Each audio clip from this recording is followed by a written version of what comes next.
Do the intro. All right. Listen, man, we skipped the intro, man. We skipped the intro. I'm on the boards today, man. I messed that one up right there. So that's what you get. It's trial error.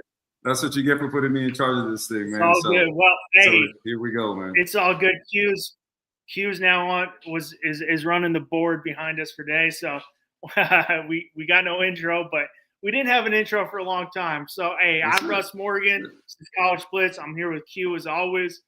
Q, how we doing? All is good, brother. All is good. We got football this week, man. We got football in exactly 2 days. We got week 0. So how am I doing? I am doing absolutely amazing, knowing that football is here. Football is here till February. All right.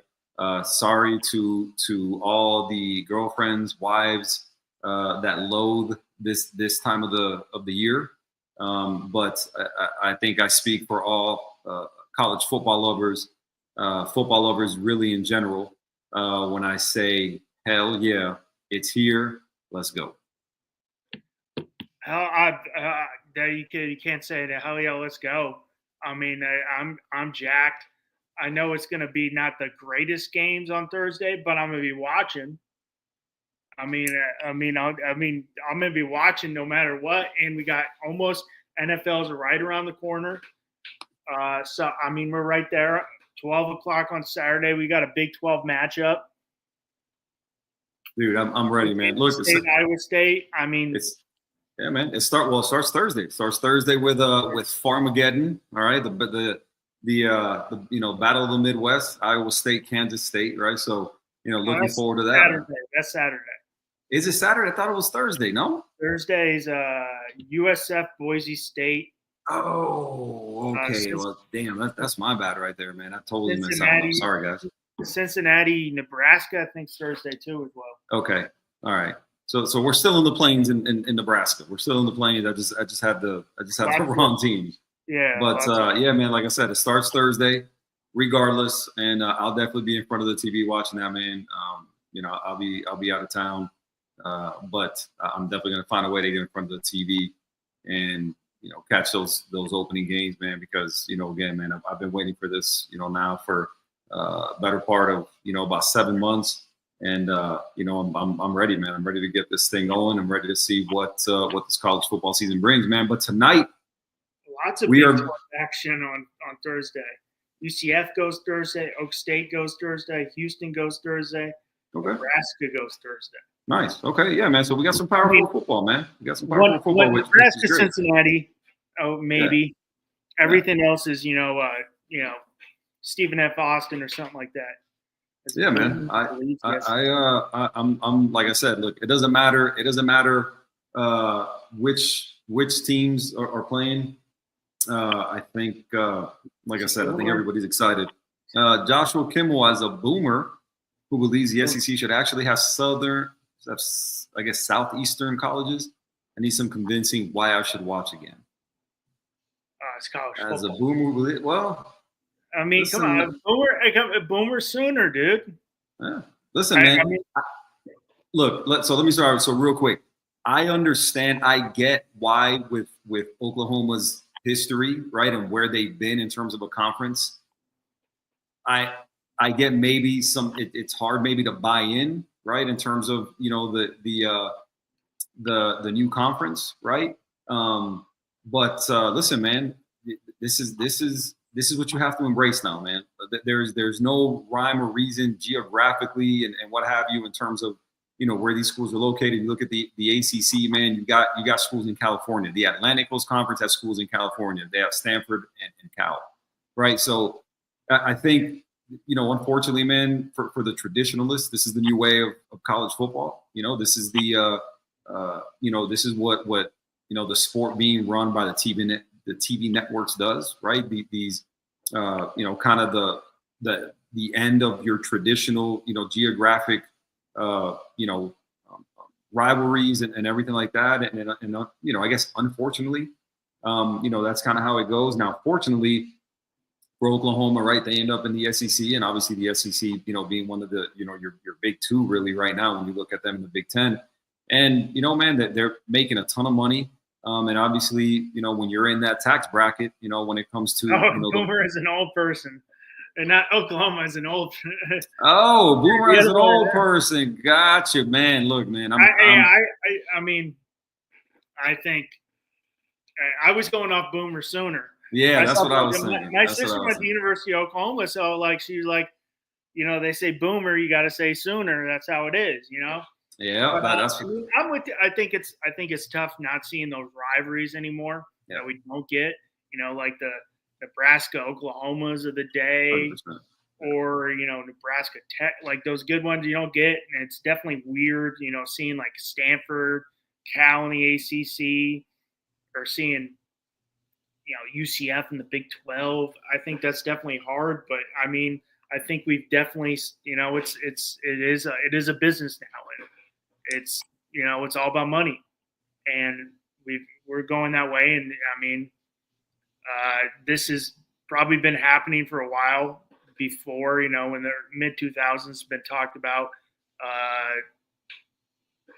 that this is going to happen, but it's definitely tough not seeing those rivalries as much. Luckily we still have, Ohio State, Michigan. So, I mean, you still have some of those classic rivalries we see, but I mean, it's just how college football is now. Yeah, Josh. Again, sorry for the for the confusion on the Boomer side of things. That Boomer as an old person, I'm sure you're young, spry. You're just a spring chicken, my friend.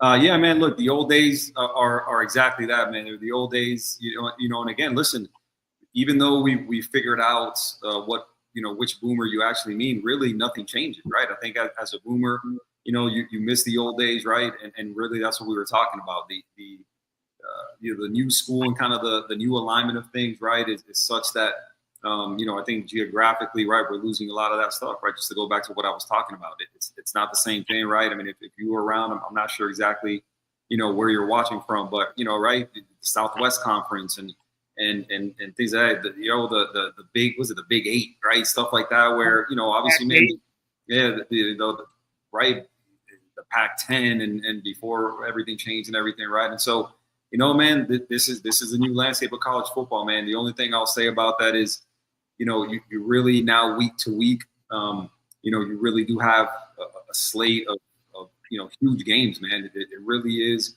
it's again, it's not traditional, but week to week, you really you don't lack for big games, man.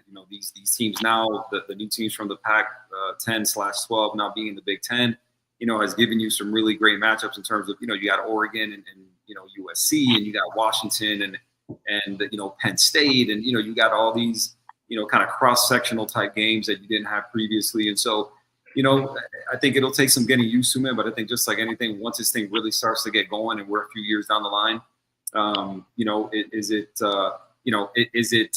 traditional? No, it's not.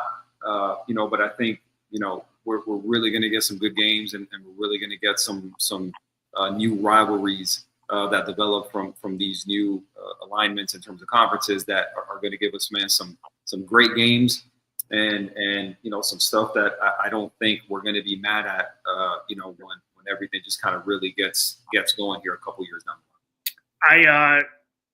I also think people get used to it, but I also think in all sports in general, I think we start getting used to things too easily. And then as a fan base, I'm not going to say myself in general, will start complaining like they did with the BCS, like they did with the 14 playoff, and then they expanded the 12. They'll start complaining, and then they'll make rules, and then we'll get used to it, and then they'll change it again. Like people started complaining in the NBA that they needed to review the refs' calls. And what do we get? A game that's half of it players just doing like this, and now you watch a youth league basketball, and they're like, replay it. So I think we get used to it, but then we start complaining. Well, we want this better, and it's just always going to keep on growing.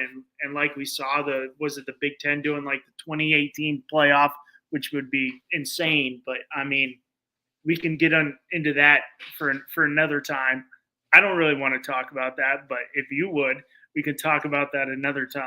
No, yeah, man. We'll get into that at some other juncture. As I I say, think that's like that something I want to talk about with someone like 6 beers deep, you know, so I can just yeah. like forget it the next morning.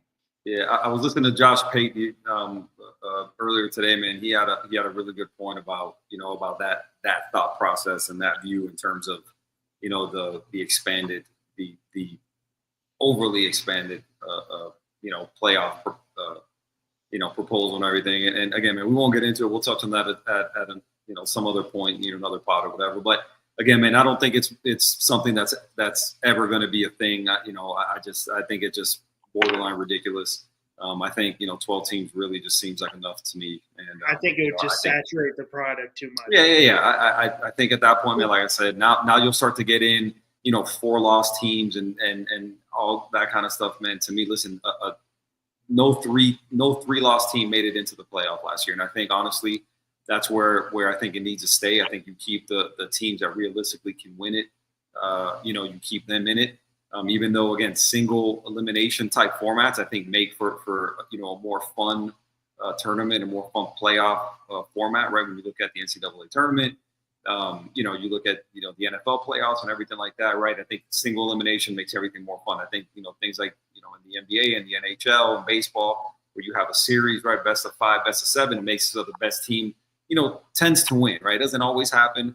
But I think the percentages are out there where in a series, the best team tends to win when you're talking about best of 5, best out of 7. But the single elimination format to me is always going to be, the best way to go when you're talking about a playoff format. And I think, 12 teams, when you talk about college football, man, even though, again, there's, obviously more parity now happening and everything like that with the transfer portal and NIL and the whole deal, I still think realistically year to year, that doesn't change much. I don't think year to year, you rarely are going to get more than 12 teams that realistically can win the title. Again, more often than not, it's 6 to 8 roughly.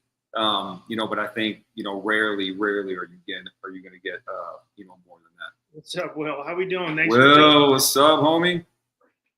All is good over here, man. Hope you are, bro. Appreciate you joining us. Always good when you're talking college football, and you got college football right around the corner, so you can't complain there. I think we'll agree on that one, bro. So, I don't know. I know Will's in Miami. I don't know if you got family down there, and I've heard they have a hurricane. I don't know if it's going to hit the Atlantic coast. I've heard it might bypass Miami, Florida, on the Atlantic side of the state. So I don't know if you. I have to check up on that one, man. I haven't really. I know I've seen some stuff develop over, way out east, but I haven't seen anything. I've just crazy winds. Yeah. I know I was driving close-ish to the Skyway Bridge, and it's literally like warning really crazy winds right now. Just like be careful, which the Skyway Bridge is considered like the most dangerous bridge in the United States. Is it really? Yeah. I've been over that thing, a billion times. Cool. It's a cool bridge. It's a billion times. They had when they first built it, I guess someone went off, like a bus went off, and it's still like in the bay there. But that was, 40, 50 years, in the 70s or 80s. Yeah. But I mean, I've been over it a lot. But I don't know where you want to start. What conference you want to kick it off here? Look, man. Let's. So what we're doing tonight, for everybody that that's not aware, we're doing a preview of the Power Four, right? We're going conference by conference. We're going to talk about the contenders. We're going to talk about some dark horses, intriguing storylines for 2025, and again, man, I think probably not surprisingly to most people, I think we're going to start in the ACC, right? Like why not? Let's start there. Why not? Look, kick it off. Look, I put all 4 names in a bowl, and I went this, and picked it out, and I went ACC. Like we're all 4 names ACC. Yeah, basically. Yeah, basically. So all of them, were ACC. So it made it really easy, right? So we'll start let's go ahead. Let's go ahead and start at the ACC, man. Right?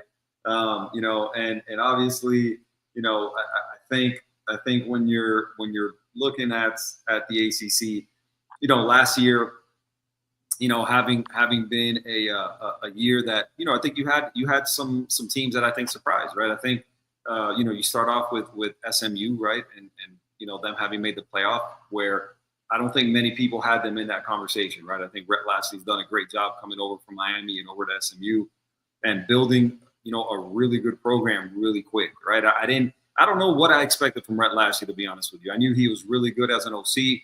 Didn't know what I expected from him in terms of being a head coach, but I think most people would look at it and say, man, I think he's exceeded expectations. I think he's a guy who's recruiting really well. You've got NIL really involved there in Dallas, and obviously that helps things. He's done really good in the portal. He's brought in a lot of guys from Miami, that have turned into some really good players, and they've got a really nice starting quarterback in Kevin Jennings, who not obviously coming into 25, another year under his belt. So again, man, I think as a conference, you had some surprises. Syracuse obviously was one of those surprises. Fran Brown, year one, did really well. We'll see what happens in year two. Obviously, a lot of stuff in terms of, attrition in the transfer portal, graduation and everything like that. And so, we'll see if he can replicate what he did in 24, in 25. But, definitely, a conference that I think is people are down on, I think, generally speaking. You're looking at, I think, a very clear, at least in my opinion, a very clear top two with another couple, kind of coming in, behind, Clemson and Miami. But I think overall a conference that's, a little light in star power, a little light in at the top of the conference. But I think a conference that nonetheless is still going to be, really interesting to follow. Yeah, I'm with you. I think it's a very top-heavy conference, but I mean, we got to start off the big news. Bill Belichick's in Chapel Hill up there, so that's the big. But I think it is. I'm with you. I think it's kind of top-heavy. I think it is a two-team race, in my opinion, to Charlotte, and that's what I want. I want Miami. I want Clemson. I want them to play last year, and it didn't happen. But I mean, there's definitely some dark horse teams that could make a little noise, like Georgia Tech with Brett Key there, does a phenomenal job and can definitely – do I see them maybe making it to Charlotte? No, but can they ruin a team's season? He's definitely done that. Virginia Tech, I've been waiting for Virginia Tech to come back for a while and it hasn't happened. I think it could be a year where they make a little noise, but I said that last year too, so I could be wrong on that. But I definitely think it's a two-horse race here. I mean, Syracuse with Steve Angelini. I think they're going to be a little down from the Kyle McCord, who had a hell of a year up there at Syracuse. Angeli, right? Steve Angeli, the transfer from Notre Dame. Yeah. I mess his name up all the time. But I think it's going to be a little down after – I mean, you're definitely going to come down after what Kyle McCord did last year at Syracuse. So, I mean, I think it's going to be a two-horse race with, SMU. I think, in my opinion, might take a step back a little bit, but it's definitely. I think it's easy for an SMU to be competitive, even though they're not taking revenue off the ACC network. Was it 9 years? I want to say it was something like that. I don't think it's quite 9 years. I think it's a little bit less than that. I think it's in that 4 or 5 year range. I think. Don't hold me to it, but I know for but it's easier with their alumni base and where they're located in Dallas, because they've got a strong alumni base, and the money, as we've seen at A&M and at Texas, it's different in the state of Texas, So I mean, was I on SMU last year? No, but was it a huge surprise because what Texas pulls in, what they probably have their alumni base, SMU, not overly surprised, but I didn't pick them. But I think it's a two-horse race for Charlotte this year, in my opinion. Yeah, look, man, I think it's really easy, when you're looking at the ACC. And I don't think it's a lazy take, right? I think for obvious reasons, you're looking at the top two teams, what most people consider the top two teams. Clemson obviously, getting a lot of hype, right? Like, I don't know, borderline, maybe surprised at how much hype, I think they're getting. And I think that has a lot to do with the conference. I think that has a lot to do with, with giving Dabo the benefit of the doubt, right? I think he's recruited really well. He's a guy that, doesn't lose a lot of players to the portal, doesn't bring in a lot of players from the portal. He's a guy that even if they haven't recruited as well as Miami, I think where Dabo has an advantage over a guy like Mario Cristobal is that he develops guys, right? His recruiting classes have, in Mario's time there have been higher, more highly rated than Clemson's. But I think Clemson has done a really good job of the guys they bring in, man.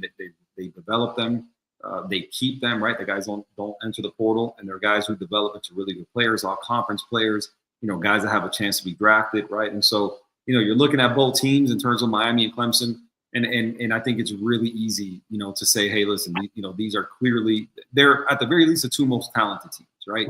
So on paper, there's not another team in the conference that's more talented than Clemson or Miami. I don't think that's even up for debate. I think it's very well established, that's the case. But I think when you're looking at some of these dark horses, right, and I don't think there's a lot of them really in the ACC, but to me, one of my dark horses, honestly, man, I think is Georgia Tech, right? I think when you're looking at what it is, that they've got, man, Brenke has a really good thing going over there, man. This is a guy who coached under Nick Saban. He's a guy who's a disciplinarian. He's a guy who's, coaches his players hard. And I think he's got a good thing going down there, man. I think this is a team, that runs the ball really well, right, with Haynes King at quarterback. Testament to the fact that they probably should have beaten Georgia last year in Athens, right? A great game, 8 overtime game. He comes back. They've got, talent at the, tailback position. They've got a good O-line. They're good at receiver, even though they lost their number one receiver, who ended up being the number one receiver in the portal. He and Eric Singleton transferred to Auburn. But again, man, I think a team that is a lot of people don't really mention them when you're talking about, the powers in the ACC. But I think a team that you're going to see, as the season goes on, I think you're going to see, that is a team that's going to contend. I was looking at I think the over-under for them, I think it's 7.5, if I'm not mistaken. And honestly, man, I'd be inclined to go over. I think this is a team who's going to win some games, and this is a team who's going to be a pain, for the conference in general. And I think this is a team who, in terms of dark horses, I would have Georgia Tech right at the very top of the list when it comes to the ACC. They got 2 first-place votes in the preseason poll. Based on what I'm seeing, the media has them finishing 4th behind Clemson, Miami, and SMU. But man, listen, I would not be surprised to see this team, land some big wins during the season. Hey, James, thanks for tuning in, man. I'm guessing you're saying national champs Gators. I'm sorry that. Well. Look. I mean, I think I like the team, but that schedule is daunting. Well, look. But, one thing before you start, let me interrupt. So one thing before you start, what you got to realize about this person who left this particular message is this is my guy. This is one of my best friends right here, and so he likes to do things like this, right? He likes to just he talks a little bit. He's a Gators fan, and he likes to drop in and do stuff like this. So, my guy, appreciate you tuning in. Appreciate you commenting on the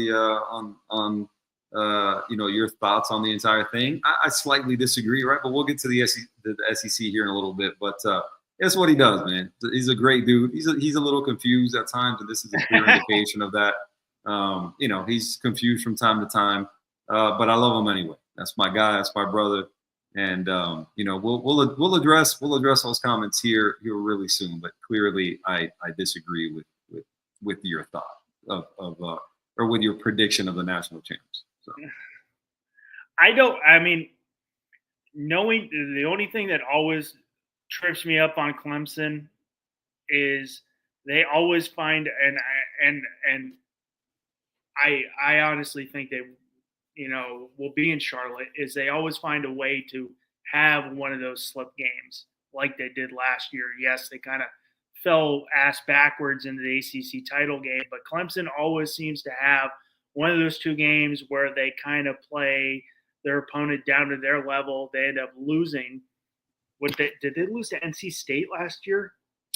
No, they did not. Their three losses were to Georgia.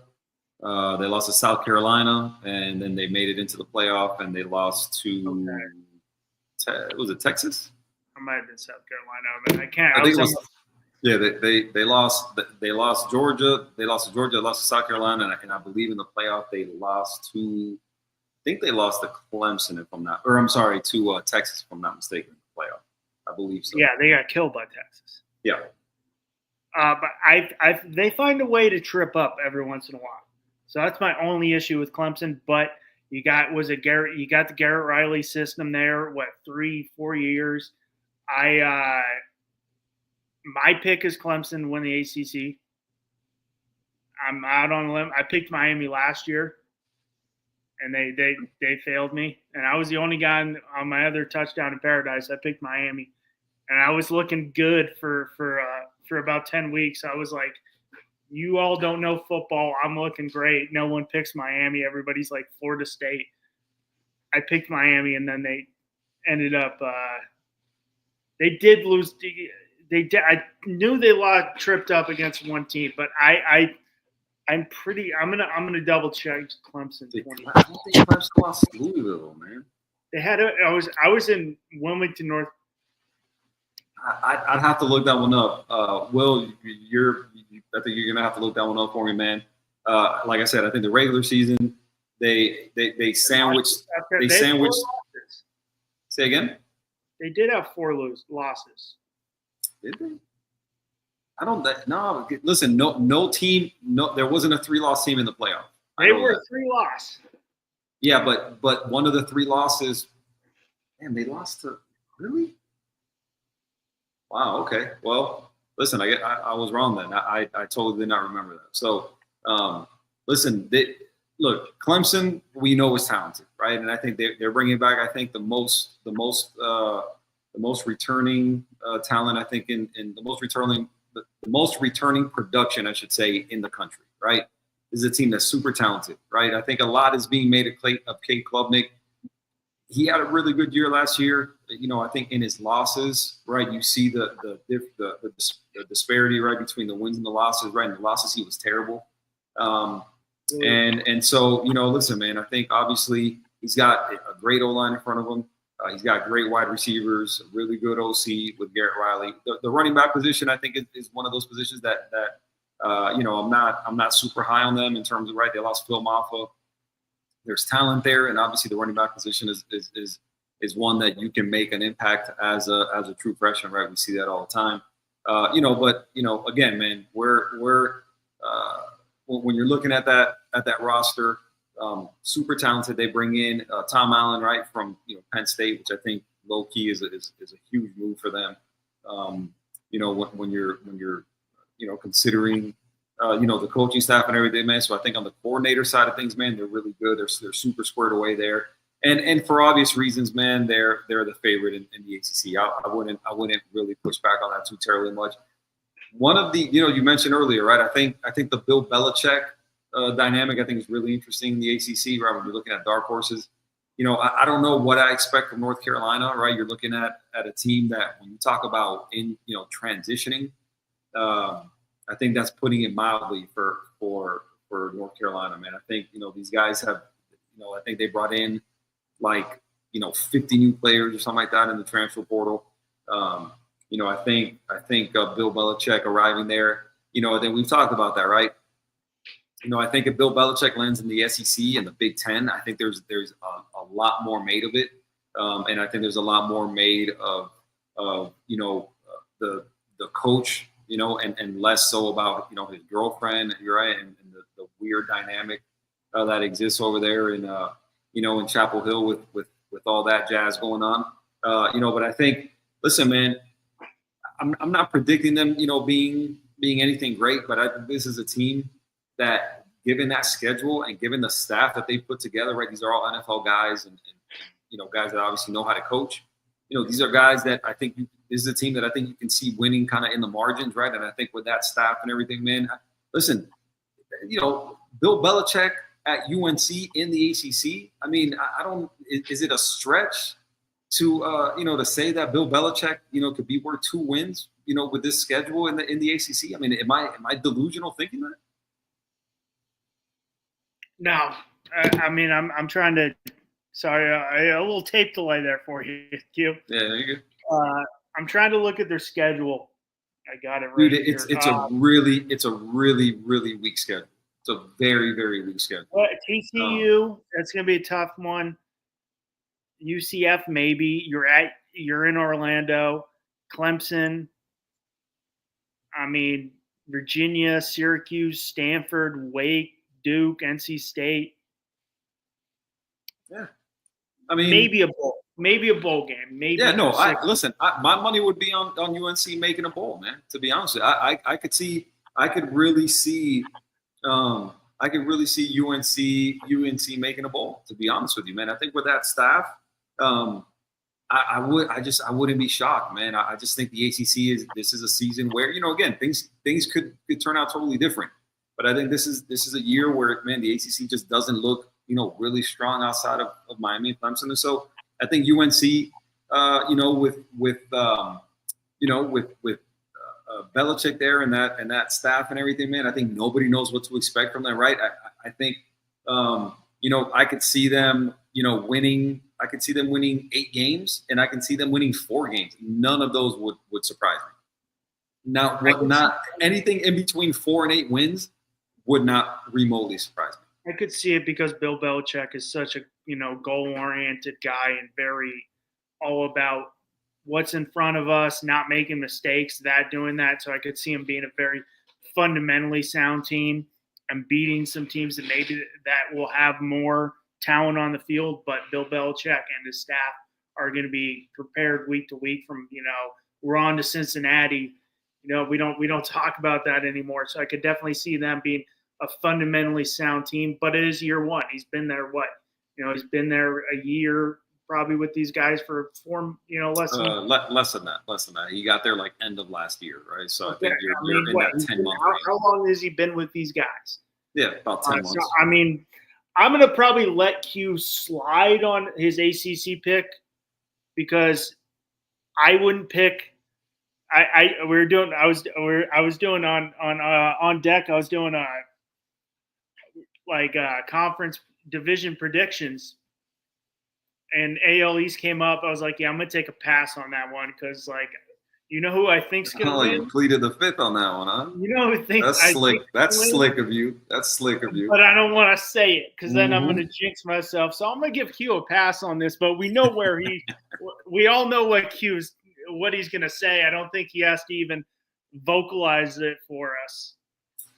But well, listen. I mean, there's both Clemson and Miami schedule isn't daunting. I mean, Clemson's got the tough game right off the bat. Same with Miami. Clemson's got LSU. Miami's got Notre Dame, but they don't have to play each other. So it's not an overly daunting schedule on both sides. I mean, partially because the ACC is down, but I mean, I think Clemson Miami be an interesting storyline where you would have Dabo, who basically runs the ACC, and Miami looking for their first ACC title since what? They came over in 2004? Yeah, they've been there for about 20 years. Yeah, look, man, I think just to kind of wrap up the ACC talk, man, I think it's really easy, right? I think you can make the case for a couple teams. I think when you're looking at Miami's schedule, I think there's definitely some games that I think they've got 4 true road games. I think every one of the road games concerns me for obvious reasons, right? They go to SMU, right, which is going to be their first game outside of the state of Florida when that happens. I think it's it's November 1st or 2nd or something like that. Then they, their next 3 road games are at Blacksburg, they're in Tallahassee, they're at SMU, they're at Pitt, and they're at I think it's Florida State, SMU, Virginia Tech, and Pitt. I think are their four road games, and I think SMU, Pitt. Yeah. And I think for very obvious reasons, as a Miami fan, I think you look at those games, and I think there's definitely cause for concern, right? I don't think they're at the point where, this isn't a program that has arrived at the point where they can overlook anybody. I think, Mario Cristobal has to prove that he's going to have his guys ready and not trip up with some of these teams that are clearly, less talented than they are. But I think this is a year when you're looking at, listen, in college football, you're looking at the playoff last year. The teams that were contenders for pretty much all the same reasons. The lines of scrimmage, right? Offensive line, defensive line, quarterback, cornerback. And when you're looking at the ACC, and when you're looking at the most talented teams, who are Miami and Clemson, you're looking at those four positions for me. Offensive line, defensive line. Both of those teams are loaded at those positions. Quarterback, same. Cornerback, Clemson is obviously super talented at corner. In Miami now, I think, after the debacle that was the DB's situation last year, I think you're looking at 25, and I think they turned that weakness into a strength. So for me, at the risk of sounding like a homer, I think there's some teams that could contend, right? I think Louisville is one of those teams that I think, with a new starting quarterback, right? Miller Moss, obviously the quarterback whisperer over there, and Jeff Brom. I think that's a team that could be a thorn in people's side. I think Georgia Tech could be a really good team. But I think when it's all said and done, I think for very obvious reasons, I think the ACC championship December 6th comes down to Miami and Clemson. And obviously I'm going to go, with a very homer pick. I think this is the year Miami breaks through, and I think they win the ACC. I was going to give you the pass on it. I was going to let you plead the fifth, but hey, wait it. Just take the bullet. I respect it. You just like, I'm going with my team, Yeah. But I remembered when I was like, I knew they lost one bad game. Clemson, my brother got married in October, and my sister-in-law went to Clemson. So all her friends at the wedding were from Clemson. So we go out Saturday, and they're all watching the game, and we're watching the game. They're just getting more bombed because they're just getting more angry. The wedding was on a Friday, all right? It wasn't on a Saturday or Sunday. My brother knows better. You don't a wedding during football season isn't on the weekends. It's on a weekday because you got college football on Saturday. But I knew they lost one. I couldn't remember it, but thank you. Will chimed in and let us know it was Louisville. Yep. So yeah, man, that does it for the ACC, man. I think, again, I think there'll be some teams there. Like I said, SMU will be one of them. I think Georgia Tech is going to be better than expected. I think Louisville will be really good, but I think when it's all said and done, man, I think the cream will rise to the top. I think your two most talented teams will be the two teams standing at the end of the season. And again, man, I've got Miami winning that conference for the first time ever. So let's move on to the SEC, man. I think a very natural progression, and once again, man, a conference that's looking stacked. A conference that for the first time in a long time doesn't have a new head coach. I thought that was kind of interesting.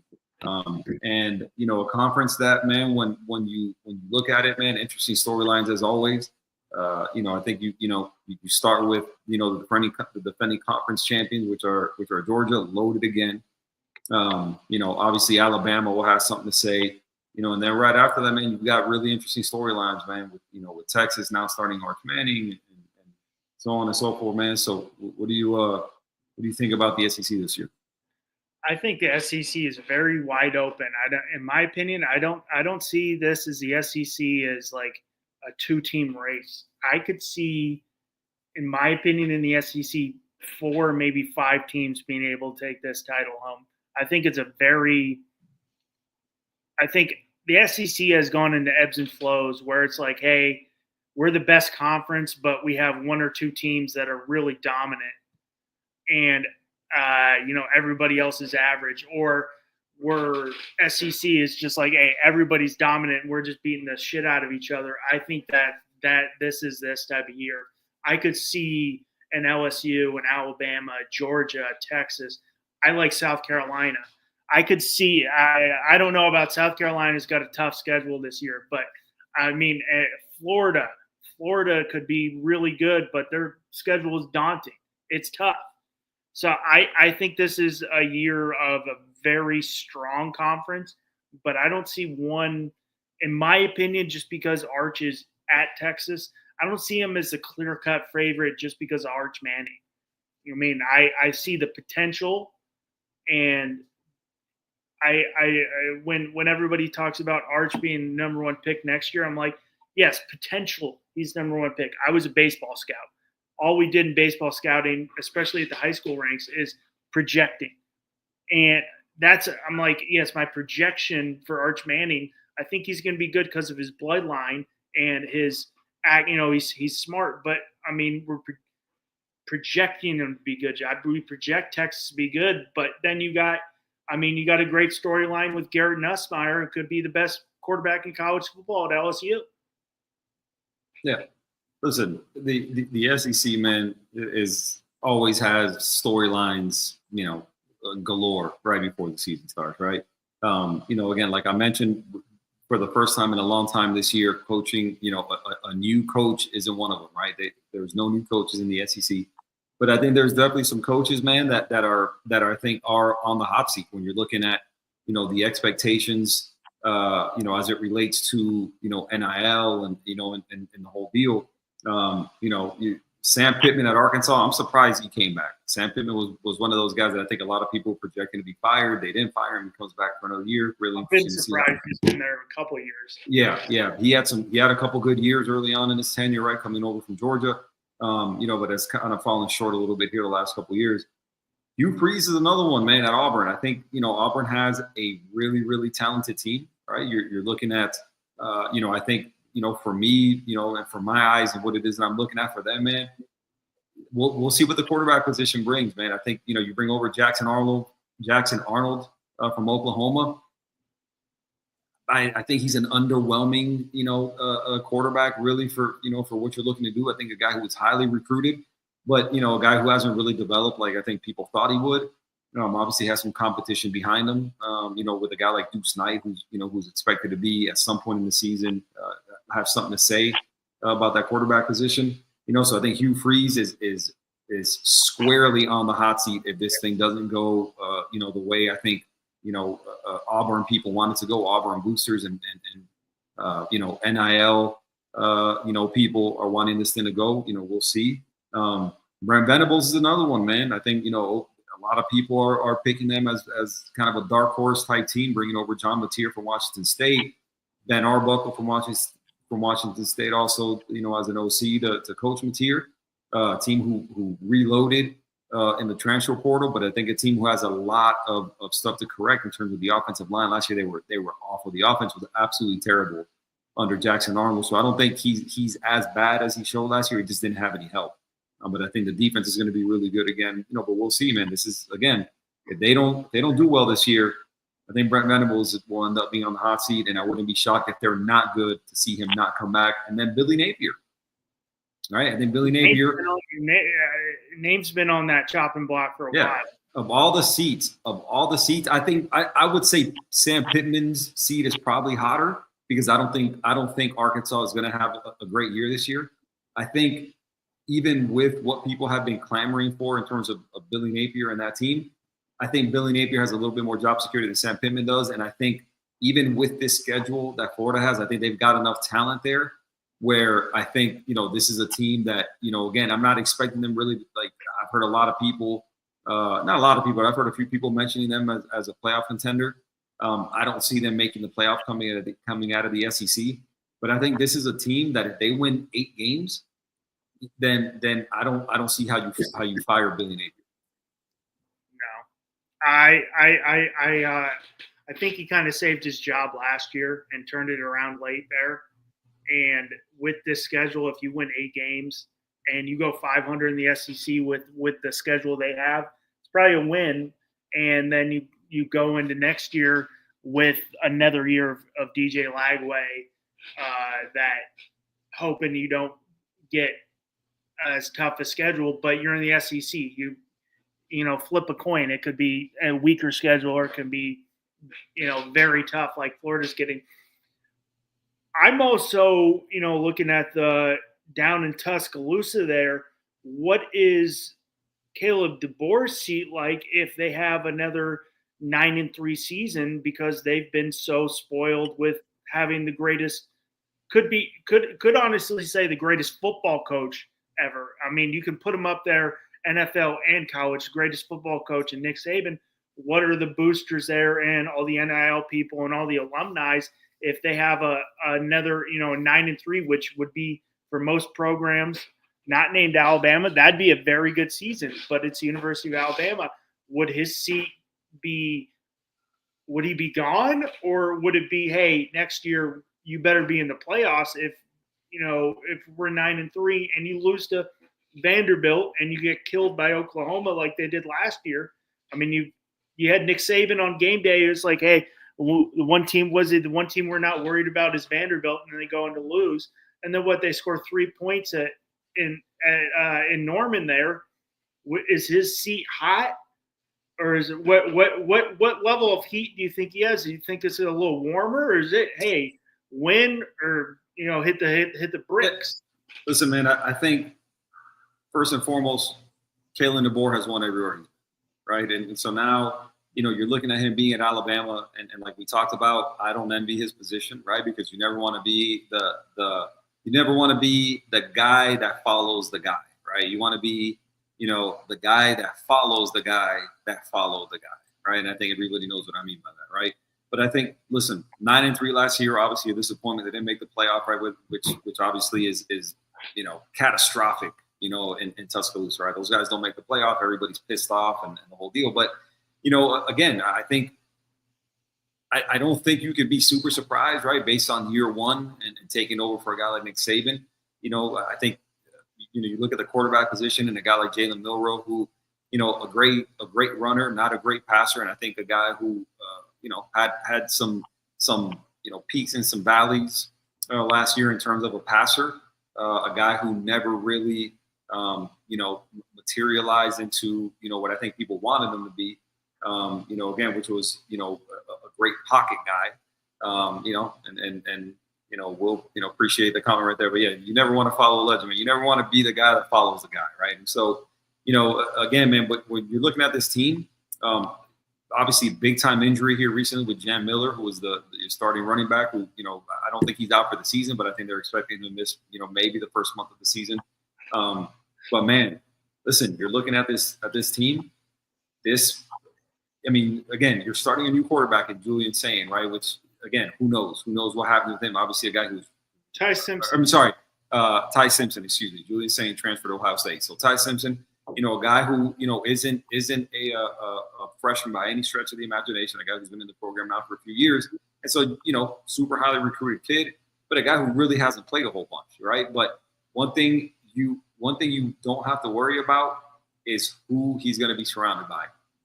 Great offensive line, great at running back, one of the best receivers in the country, and a great, wide receiver core in general. And then what most people are predicting to be a top 5 defense in the country, right? And so, when you're looking at, again, at a guy like Ty Simpson, you're looking at the blueprint that Alabama has used in recent memory, or when they've been really good under Nick Saban, and they've won with quarterbacks who weren't great. And I think Ty Simpson kind of, fits right there in that same mold where, a guy like A.J. McCarron and a guy, like Greg McElroy and everything like that, they've won, and the guys haven't been great. I think, if this guy comes in, right, as a veteran, right, a guy who hasn't played a whole bunch, but a guy who's not a freshman, if you get this guy to come in and under new OC, right, Ben Grubb, who they brought in from Seattle, right, who's worked under Kalen DeBoer previously, a guy who obviously knows what he's doing on the offensive side of the ball. But this is a guy who, if you get Ty Simpson to come in and just get the ball to his playmakers, then I think this is a team that I don't think you have many questions about outside of the quarterback position. And I think, this is a guy who, is going to be surrounded by a ton of talent, and a guy that if he doesn't beat, if he doesn't turn the ball over, he just gets the ball to guys like Brian Williams and everybody who's going to have around him and lets the defense, do its thing. I think this is a team that, me personally, I have going to the SEC title game. Well, I mean, I like it. I think it's wide open. Looking at Bama's schedule, I mean, it's not Florida's schedule, but I definitely see a 3-horse race, so 3-4 horse race, and I forget about Texas, but I always think Big 12 Texas. Just like when I was looking up, I was like, I knew Nebraska played on Thursday, so I go to ESPN, I put in Big 12. I go, oh, they're not in the Big 12 anymore. Just because I associate Big 12 with, Nebraska. But, I mean, you got Florida State week 1, Louisiana, Monroe, Wisconsin, at Georgia, at Missouri, at South Carolina, at Auburn.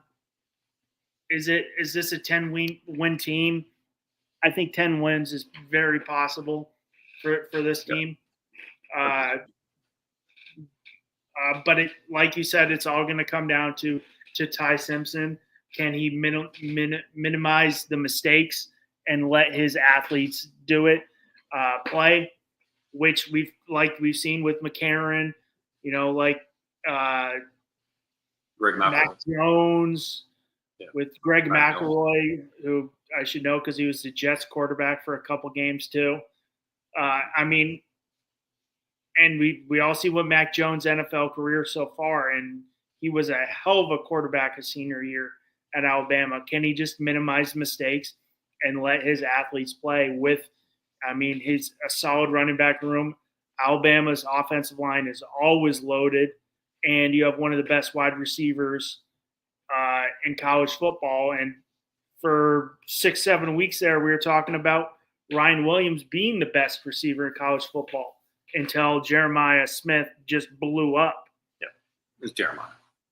I mean, they were both great, but you're telling me Ryan Williams was he's great. No, 100%. Yeah, listen, the second best wide receiver in college football is not a bad place to be. I mean, call it what it is, right? Two true freshmen, which is it's not rare to see a true freshman being really good, clearly. But when you talk about their place in terms of the national landscape and being the two best wide receivers, in college football, that's definitely out of the ordinary. But again, I think Ryan Williams, not as just physically, dominant as a guy like Jeremiah said, but still a guy who is just an absolute stud. I mean, look at the Georgia game, what he did to those guys. Absolutely tore them up. But again, man, look, if we're looking at the SEC for my liking, I think there's a clear top 3. I think if you want to add LSU to that kind of top tier guys, or top tier teams, I should say, Alabama, Georgia. I think you have to include Texas, even with their attrition. I think they're a team that's still loaded. We haven't even talked really down in depth about Arch Manning. I don't think we really have to. I think he's going to be really good in that offense. He's going to be surrounded by a ton of talent. And then LSU, right? Garrett Nussmeier, I think he's going to have a good wide receiving core. Good O-line. I think the defense is going to be really good, man. You got great DBs, great linebacker core. Whit Weeks, a guy who's preseason All-American. I think a guy who's going to be really good.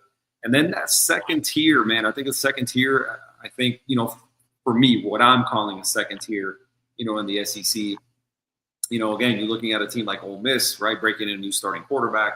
I was going to say Tennessee. I think they would have been there for me if Nico would have stayed. I think I'm really hard pressed to put them in that, particular tier, in that second tier, given the fact that I think the quarterback position, I think, is really in flux, and they lost a lot in the offseason, so we'll see how that goes. But I think along with Ole Miss, I think you have to put Texas A&M, in that conversation. I think South Carolina with a guy like Lenore Sellers, Dylan Stewart, who's going to be one of the best defensive players in the country. I think that team is going to be really good. A lot of people aren't really talking about them. I think sneaky, right? I think Missouri is a really good team, right? I think a team that quietly, last year, I believe they won 10 games. And then Auburn. I think if Auburn figures out the quarterback position, I think if Jackson Arnold can be a plus player for them, doesn't turn the ball over, doesn't make mistakes, then I think this is a team who could really challenge some people based on the talent on that roster. But I think there's a very clear tier 1, and I think there's about a 4-ish tier 2 in the SEC, and I wouldn't be surprised really to see any of those, 8 or so teams, contend to make it to Atlanta. But I think when it's all said and done, for me, for my liking, I think Georgia takes a slight, maybe, step back because of the schedule. And I don't think Gunnar Stockton is great, to be honest with you. I think the defense is still going to be really good. I don't think the offense is going to be great. But if you made me choose two teams right now in terms of the SEC, I've got Alabama and I've got Texas in the SEC title game. Yeah, I'm a little different. I'm going LSU, Texas. I will. My one issue with LSU is Brian Kelly. Can he win the big games? He has shown year in and year out through his 10 year at LSU. At Notre Dame, he couldn't win the big games. But I think he gets over the hump with it this year. So I'm going LSU, Texas. I would really watch out for South Carolina. I think that South Carolina team last year was 1 to 2 plays away from making the college football playoff. 1 to 2, losing by 3 there early. I would really watch out South Carolina being a dark horse with the defense they have, with Lenore Sellers being in that offense, with Frank Beamer balls rolling down there in Columbia. Frank Beamer's kid. Yeah, Shane Beamer, Beamer ball. But I'd really watch out for South Carolina. But I do think at the end of the day, Texas LSU is my pick in Atlanta. Yeah, I could definitely. I mean, that definitely wouldn't surprise me. I could see. Like I said, when we talk about the top 4 teams, again, I think Georgia will be really good. I don't think they'll be in the SEC title game. Again, would I be surprised to see them there? No, I wouldn't be surprised to see Texas. Wouldn't be surprised to see LSU. Obviously wouldn't be surprised to see Alabama. And again, man, I think there's going to be some games where, again, a team like South Carolina, is going to show out. I think, again, you've got a lot of quality in the SEC. I think, when you're looking at them, I think across the board, they'll reestablish themselves as the best conference, in the country. And again, man, I think, like I said, you've got 5 to 7 teams realistically that I think are playoff contenders for sure. The one thing on Georgia's favor is their schedule. They do not play a tough games. They play the toughest games at home. They play the toughest games at home, but the schedule, I wouldn't call it. Tennessee on the road. Tennessee's in shambles. You got Alabama at home. You got Auburn on the road. Who knows with that? You have Ole Miss at home. You got Florida at home. You got Texas will be at home. Will be their toughest conference game, but that's at home. Mm-hmm.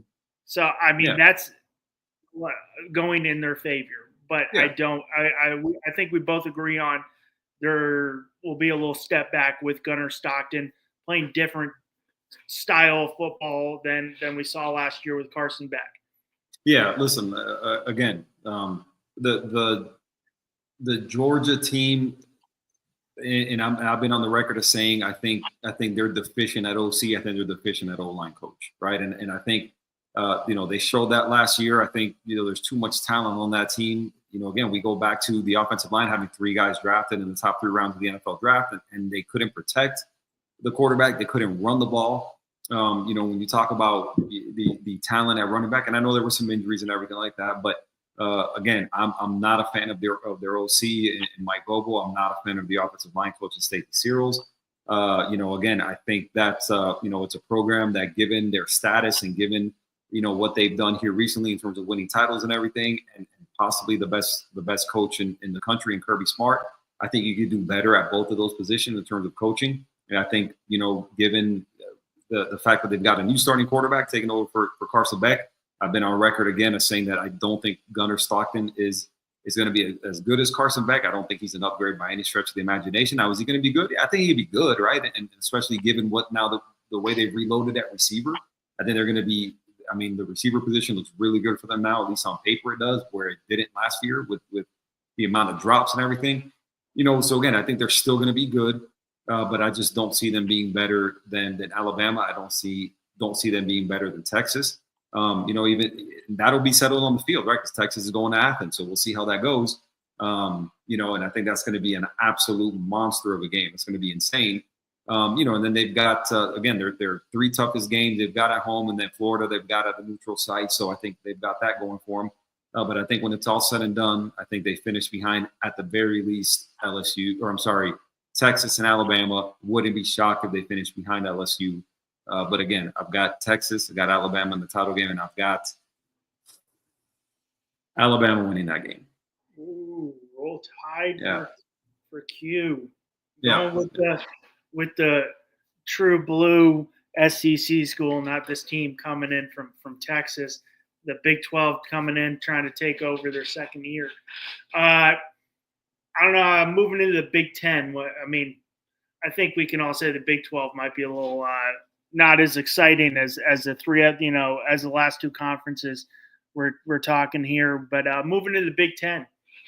I think there's in my opinion, I think there's a lot more clarity on the top teams, but also I think it's pretty wide open. In my opinion, I know Penn State's definitely, the projected, obviously, what they ended up 3, so they're obviously projecting to win the Big Ten. In my opinion, big narrative in the Big Ten is last year is Ryan Day done if he doesn't win the national title? This year can James Franklin get his team over the hump with the talent he has on the field? I don't know if he can. Has he proven it? In my opinion, he hasn't proven it. Can James Franklin get there? This team that has so much talent on the field, that's number 3 in the nation, over the hump and win the Big Ten. Can he win the big games? Listen, man, and that's a great question. We'll see, right? I think when you're looking at the Big Ten, I think a lot less in terms of talent kind of spread out across the conference, right? I think this year, you're looking at, whereas you're looking at the SEC and a loaded top 4 and a very, in terms of tier 1, tier 2, you're looking at a lot of really good teams still. I think in the in the Big Ten, I think you're looking at a lot less in terms of, your tier 1 teams, where I think very clearly you're looking at a team like Penn State and what they bring back, right? A guy like Drew Aller, a quarterback who's super experienced, the best running back room in the country, more than likely. And then you're looking at a team like Oregon, who's replacing Dylan Gabriel, who was a Heisman finalist, with a guy like Dante Moore, 5-star kid, super, super highly recruited kid, who transferred in and everything like that. So he'll get the start this year from everything, that people are saying. And listen, I think that's where the power is in the Big Ten, right? Very obviously, again, I think with those 3 teams, and I think your second tier in the Big Ten, I think is a lot more muddled, right? I'm interested to see what Michigan does. I think there's a very clear entry in Michigan, given who they're starting, right? I think a guy like Bryce Underwood, right? When you follow, his trajectory and everything going on with him, the $10 million NIL man and the whole deal, right? Number 1 recruit in the country, right? This kid's, I think, 17 years old, if I'm not mistaken.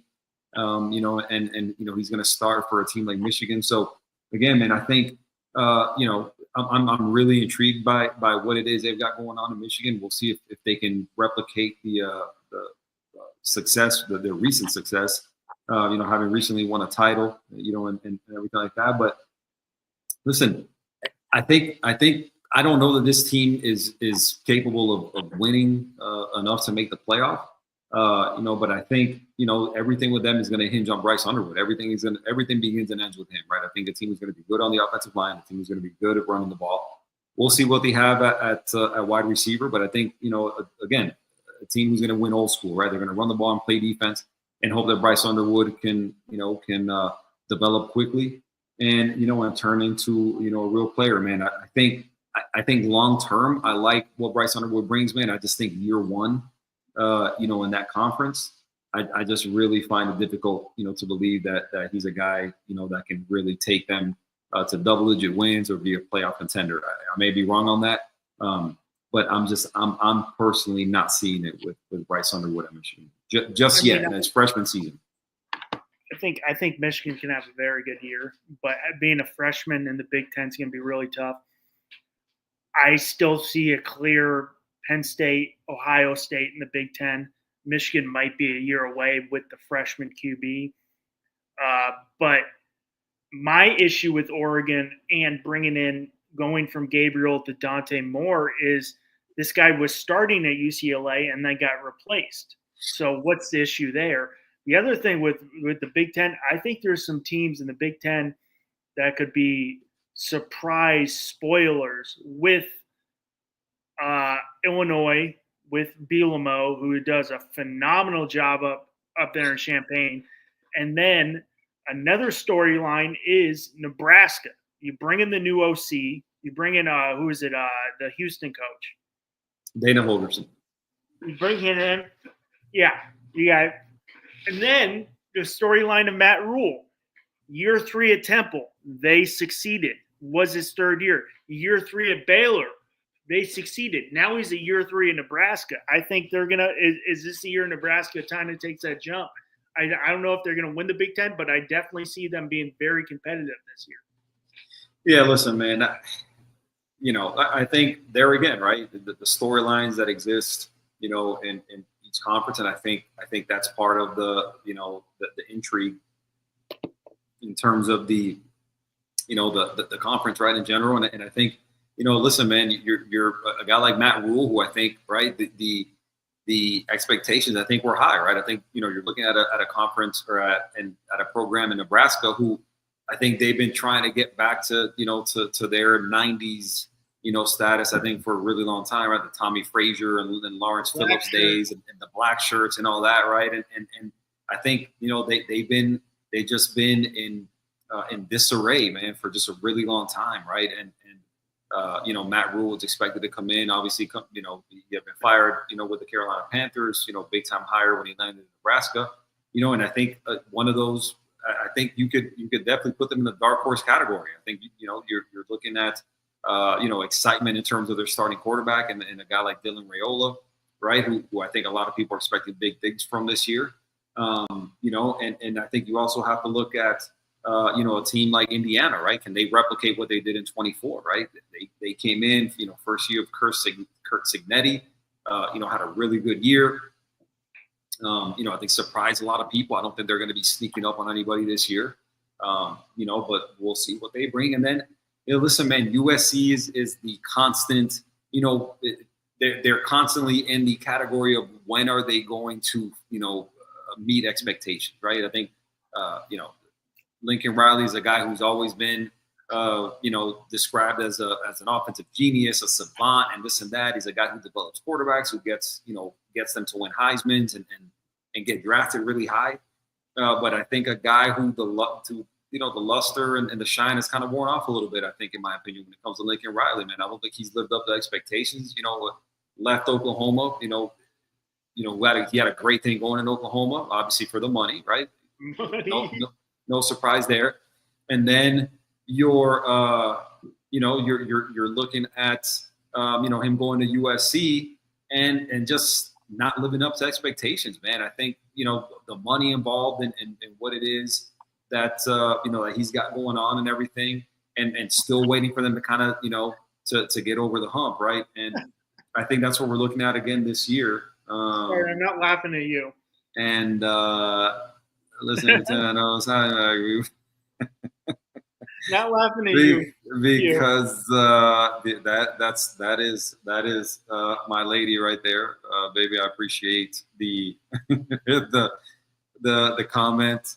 She hates football. I think she enjoys going to the events, and I think she's really happy when the event is over. We can go somewhere else to eat, drink, and hang out afterwards. I think she's a trooper because she goes with me to these things, even though it's not her favorite thing in the world. But baby, I definitely appreciate you tuning in, commenting, and hanging out with me at these games that we go to. So putting up with Q during football season. I love her, and I love her for putting up with me the way she does, because like I said, I know it's not her favorite thing in the world, but babe, appreciate you hanging out with me during football season, and you're gonna have to put up with me till February during this stuff. So just FYI, it can, yes, and like you said right there, it's intense. Yes, it can be, and I apologize beforehand. So, but yeah, man, like we were talking about, right? I think you're looking at this conference, and you've got some teams that I think you have to like, but I think less so than in the SEC. I think there's a very clear, kind of top three that I think you really have to look at. And listen, don't discount the fact that I think this is a year for Dan Lanning that I think if he doesn't go on, to win this conference now, when we're looking at what Ohio State lost, right? Breaking in a new quarterback, ton of guys into the draft, and replacing their two offensive coordinators, right? I think Ryan Hartline, he can recruit the wide receiver position. We'll see what he does replacing a guy like Chip Kelly, right? I've had my doubts there. Matt Patricia, coming in as a new DC, replacing Jim Knowles. I think that's huge. I think that hasn't been talked about enough. But I think this is a year that Dan Lanning really had. I wouldn't call it a hot seat type of year, but I think this is a year that if Oregon doesn't go on to win this conference, and then I think you really have to start looking at a guy like Dan Lanning and going, hey, when is he going to live up to expectations, right? Because a guy who has all the backing in the world in terms of NIL, right? They shell out a ton of money in the transfer portal for guys. They're always on, since he's been there, that they've recruited super, super well. A team that's built like an SEC team, but you really have to start to kind of ask yourself, in my opinion, you have to start to ask yourself, okay, if not now, then when, right? You're talented all over the field. You recruit well. You do portal well. You put guys in the NFL. When are you going to break through and win this conference? When are you going to break through and become a real contender in the playoffs? So, again, I think there's a very clear top three. I think after that, I think there's a bunch of teams that I wouldn't be shocked to see Illinois, knock off some people. That's definitely one of my dark horse teams in the Big Ten. But again, I think at the very top of the board, I would take Penn State. I think they're going to be, in Indianapolis in the Big Ten title game. If I have to pick somebody else, I'm not going to go Ohio State. I think they've got a lot to replace. I think they've got a lot to overcome. I would go Oregon, and I would go Penn State over Oregon in the Big Ten title game. I'm tiptoeing my way for Penn State. I think they're just too talented, but it's definitely not confidently picking Penn State. I do think Ohio State gets there. I think they got too much talent on the field. I just am not confident in Oregon. I definitely agree with you. I think Dan Lanning's got. Are you here for clicks, or are you here for winning Big Ten titles? And he has definitely hasn't proved that yet. I just don't. It's Dante Moore for me. I'm not confident in him, but I definitely think there's a lot of questions in the Big Ten on all their quarterback play. And I know Drew Allar's a hot name, but I haven't seen it from him in the big game either. So, but I would see Penn State and Indianapolis. I'm going to Ohio State. I'm going with the experience. I think they'll figure it out with saying. And probably at the end of the day, I think Penn State ends up winning. I really don't like saying that. But I think let's see if James Franklin can get over the hump this year and win it. Yeah, listen, I think I think Ryan Day bought himself, obviously you win a title, man. I think you have a clean slate for I think the foreseeable future, right? I think a guy who after last year, and that loss to Michigan, I think that was huge, right? But obviously more than made up for it in the playoff and, with a national title. Again, but my hesitation comes in that I think there's too much to replace at Ohio State. I think when you're replacing what you're replacing at Ohio State, even though I know they don't rebuild, they reload based on the way they recruit and based on the way they portal. I just don't see a situation, in my opinion. And now, granted, I'm not calling for them to lose, 5 games or anything like that. But I think there's a lot to replace, on the field and then off the field.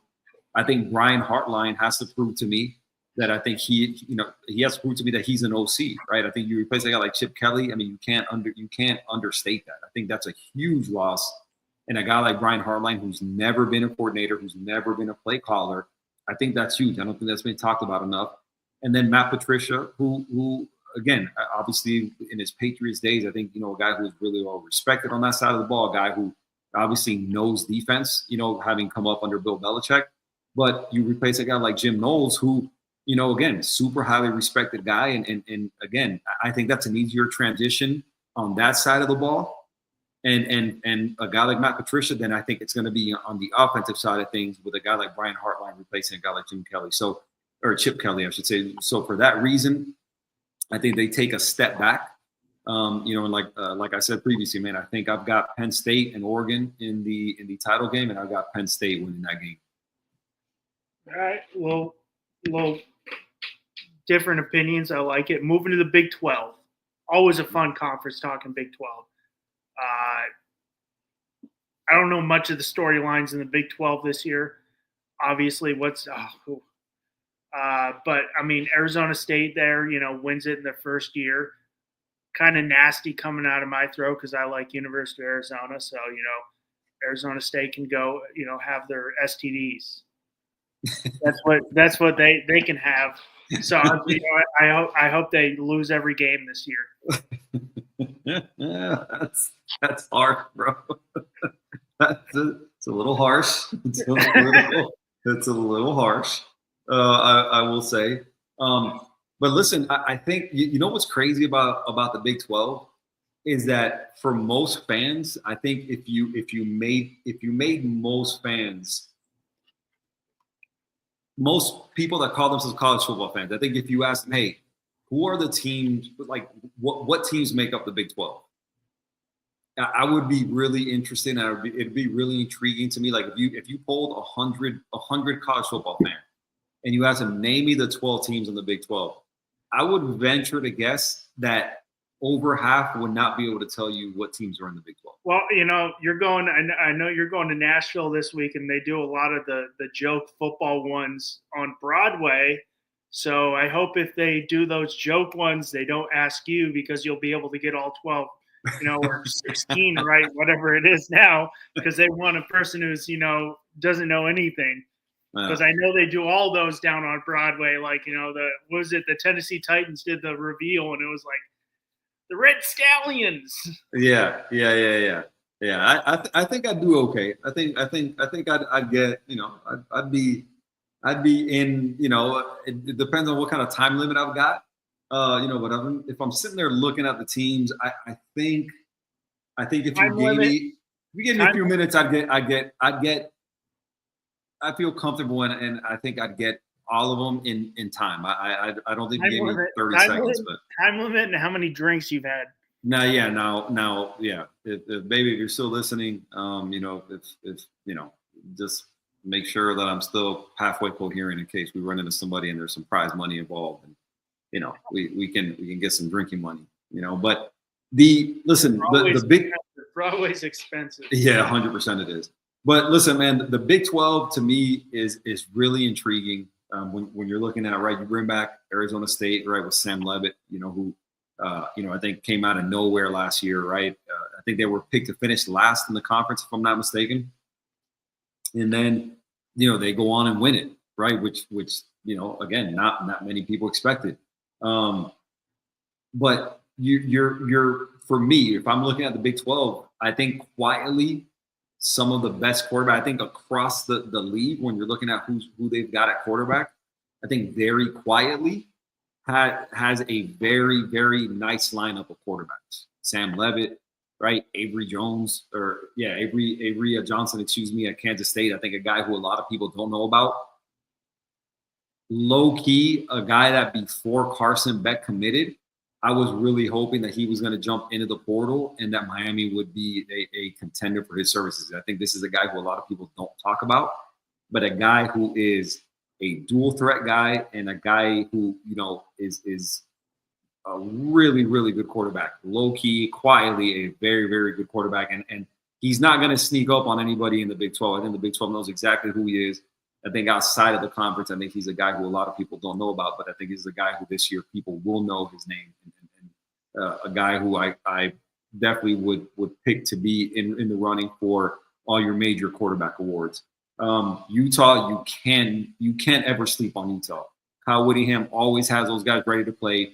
They're always good on the lines of scrimmages. When you look at offensive line, defensive line, they always run the ball. They always make it hard on you in terms of the way they play defense. So I don't think you can ever discount them. When you talk about the Big 12, and then I think what I would call, I mean, would I be wrong in saying that Texas Tech is the most intriguing team in the Big 12? Like, is there a more intriguing team in the Big 12 to you than Texas Tech? No, that was mine too. Definitely intriguing. I think they could make some noise and end up where they San Antonio, Dallas. For the Big 12 title game? Yeah. I think they played that one at Jerry World, don't they? Don't they play that one in they played at Cowboy Stadium, I think, if I'm not mistaken. I mean, so I think Texas Tech is definitely intriguing there. My pick for the Big 12 title games, Utah Baylor.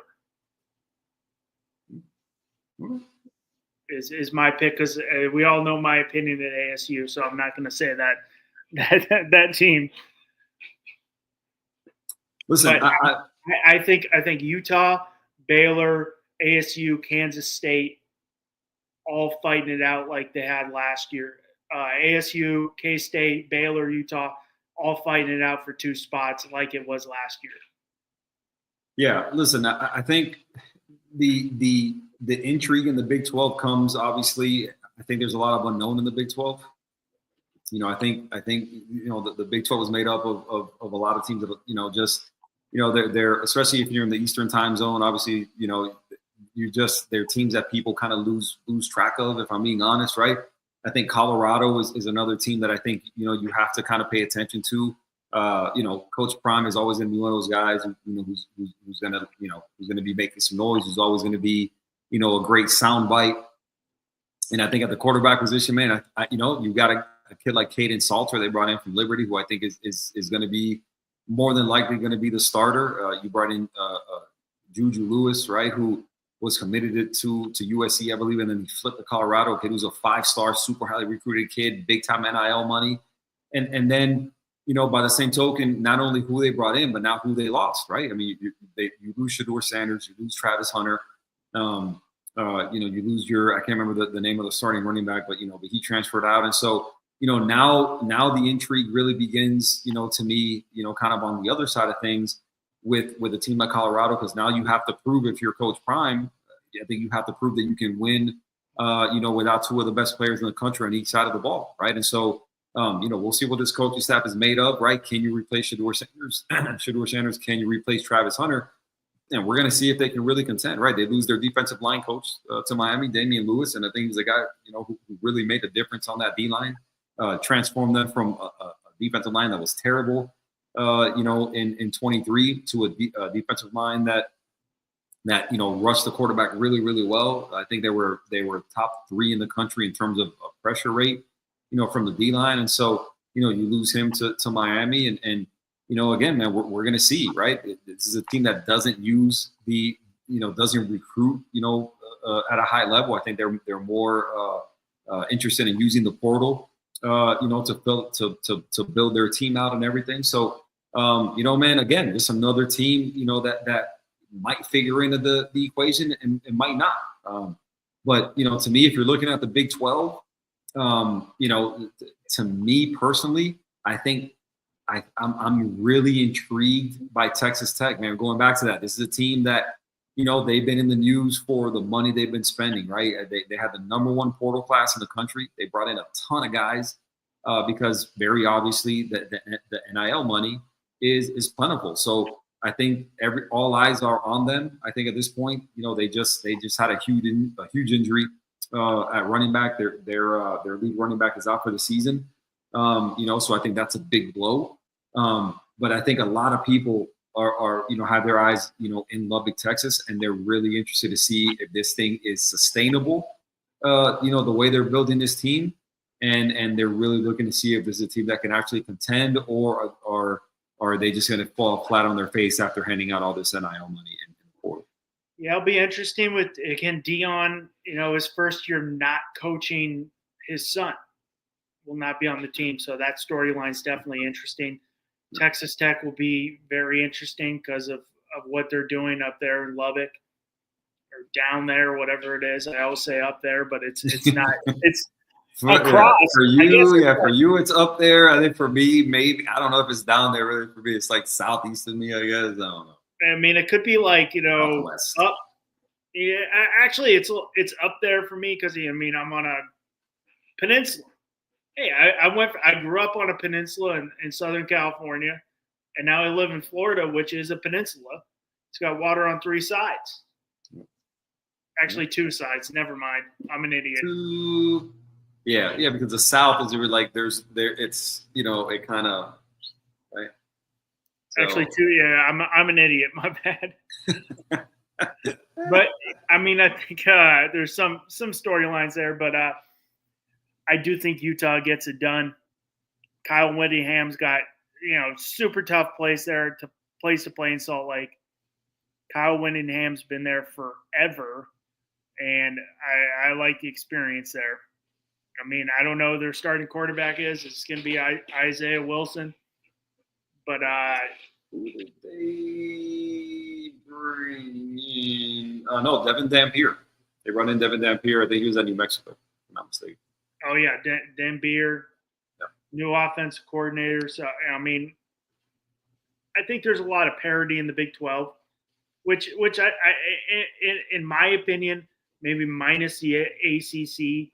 I think there's a lot of parity in the Big 10, SEC, and Big 12 that you could see, 3 or 4 teams win the conference, maybe minus the ACC, where you would have 2 clear-cut favorites in Clemson and Miami.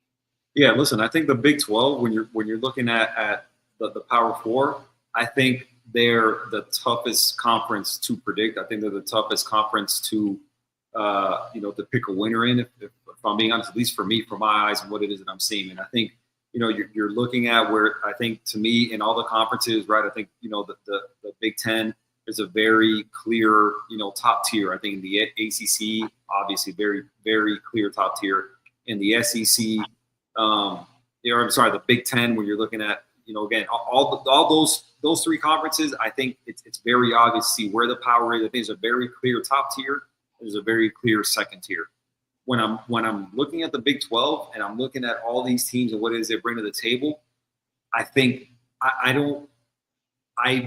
find it hard to pick out a top 3 or 4 than a second 3 or 4, because again, I think when you're looking at the very top of it, Kansas State is projected as winning the most games, right? And you look at right after that, Kansas State, Arizona State, BYU, Texas Tech, Iowa State, Utah, Baylor.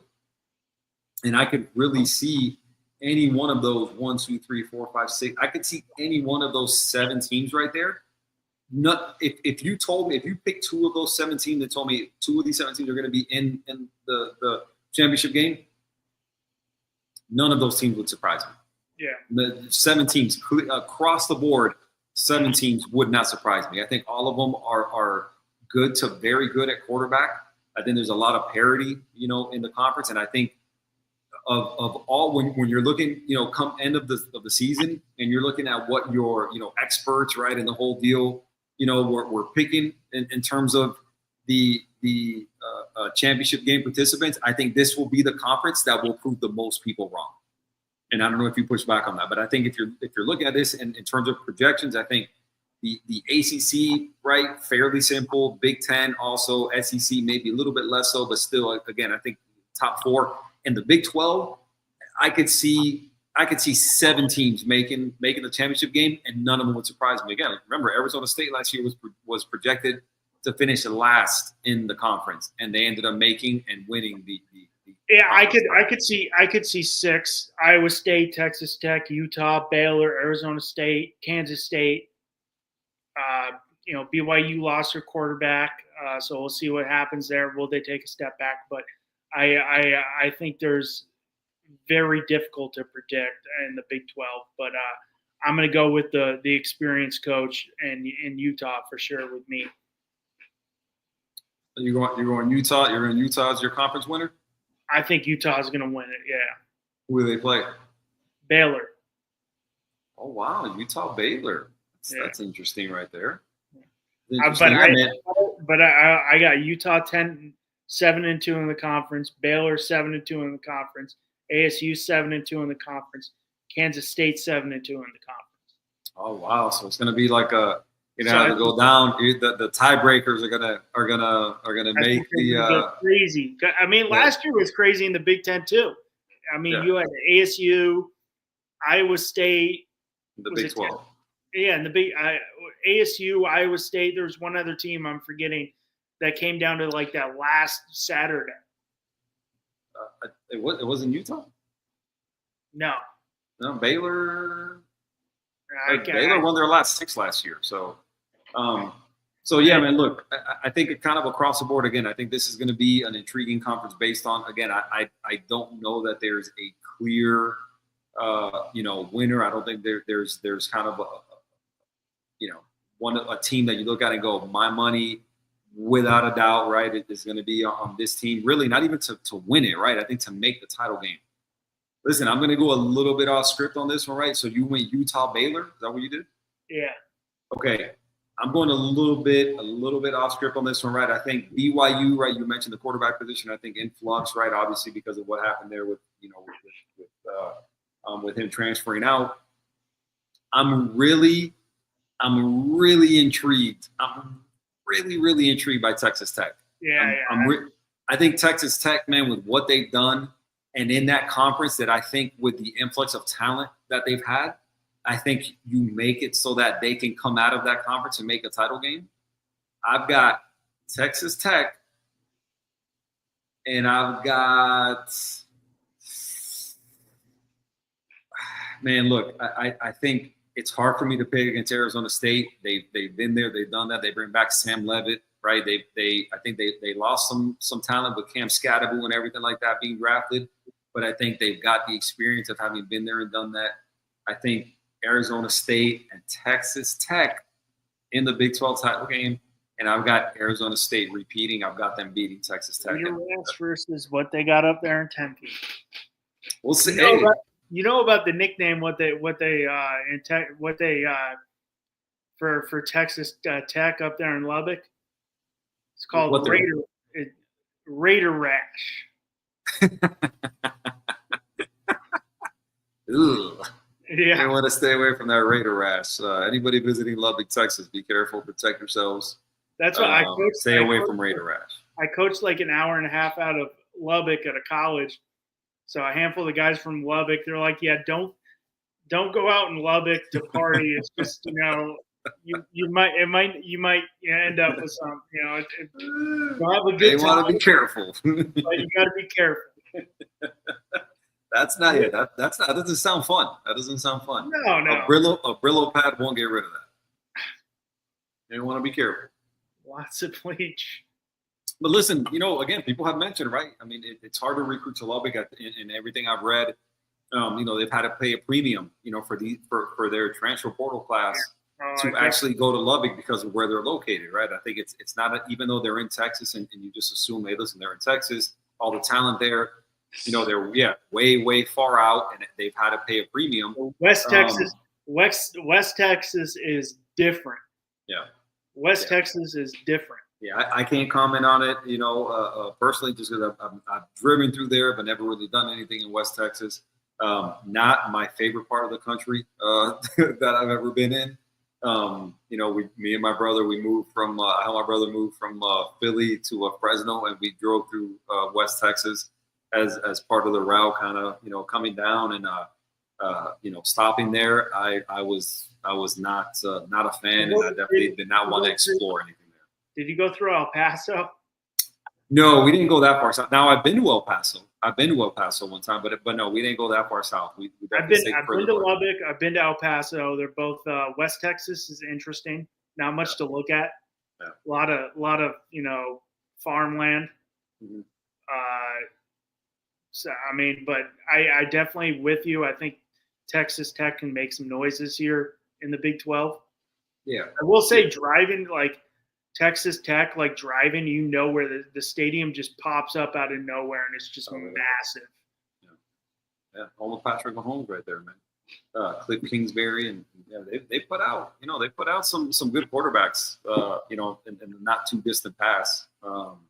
There's been some guys that have come out of there, definitely air raid, type system. Got teams that put up a lot of points. And they put out they had Mike Leach. Yeah, exactly, 100%.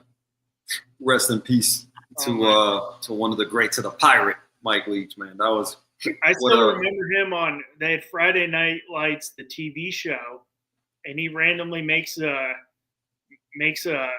cameo, and he's talking to the coach. The coach doesn't know who he is. He's like, "Your Pirates, it's got to wave like this. You're waving it like this." And the coach, who's like, "Who the hell is this guy?" And it's Mike Leach trying to get to Lubbock, and he's just doing his crazy, out of this world rants that we all love. And we all his interviews were amazing, bro. The candy corn, his view on candy corn, his view on dating and marriage. Man, just that guy had never a dull moment with that guy when it came to him being at the podium and being on the mic, man. Definitely one of the greats, one of the just the best people, man. If you were a fan of college football and you knew who this guy was, man, you look forward to his interviews. Anytime he'd get in front of a mic, man, he was, definitely one of those guys. The best one at Mississippi State, he's literally in the middle of the game, pissed off, and he's just closing the chairs. Yeah. Didn't let his players sit down because of how bad they were playing. Dude, that's classic right there, man. And he's just like, God, man, these chairs you can't sit. He's like, nobody's sitting down. Nobody is sitting down today, because of how bad they were playing. But yeah, man, rest in peace to the Pirate Mike Leach, man. The dude was definitely one of one and one of the most entertaining people to ever walk the sidelines of a college football game, man. 100%. So listen, man, that's I think that's gonna do it, man. I think we've hit all 4 conferences. I think we picked who we thought was gonna be in the title game. Talked about some dark horses. We'll see if we can get something lined up for next week and talk. Do a quick run through of the G5. Week 0. But week 0 is here for sure. We are. Two to less than 48 hours away from the start of college football. Again, I think I speak for my man Russ and everybody, in the chat and everybody watching. When I say, thank the Lord, I am so happy it's here. I'm ready for it, here for it, ready for it. To go all the way through till February, just ready to see what comes about, man. Same here. You said it well. I can't say much else. Oh yeah.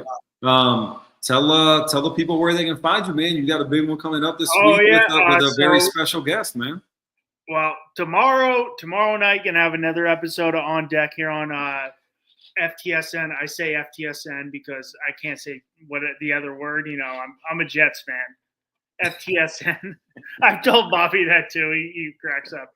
But on Thursday at 6:30 Eastern. I'm having Jabba Chamberlain on for an interview, 2009 World Series champ with the New York Yankees, 10-year vet. So 6:30 Eastern. I'm pretty stoked for that one. That's pretty excited for that. Being a Yankees fan, but a college baseball guy, baseball nut. So I'm pretty excited for that. But that's at 6:30 on Thursday Eastern time. Dude, that's awesome, man. I saw that tweet pop up, and I was like, man, look at my guy Russ, man. That's big, man. That's big. I remember Jabba Chamberlain for sure. As a Yankee and stuff, man. A guy who took the league by storm when he came in. Really, just his star just ascended, quickly. When he landed with the Yankees, man. A guy who made noise, very early on for good reason and stuff, but. Super cool, man. Definitely congrats on that one, man. That'll be big. I'll definitely be tuning in for that one, man. Thank you. As far as for me, I just put out a new episode yesterday of the I Hate Football podcast with my boy Will from the 305 Sports Now podcast. We talked about the 2025 Miami Hurricanes offense, and the projection for them, and if they'd be we went position group by position group, forecasted what they'd be like, see if they'd be better or worse in 2025. So check that one out. That one is you can find it on YouTube under I Hate Football Podcast. Me and my boy Russ will be back next week. We'll line something up also, bring you another episode. Check out all the other, content on FTSN Extra. A lot of, great people, putting out a lot of great content. My boy Bobby, shout out to him. Thanking him again for, my intro. To my podcast, man, definitely, came out, even better than I expected. So shout out to him for that. Everybody in the chat, definitely appreciate you guys tuning in and participating.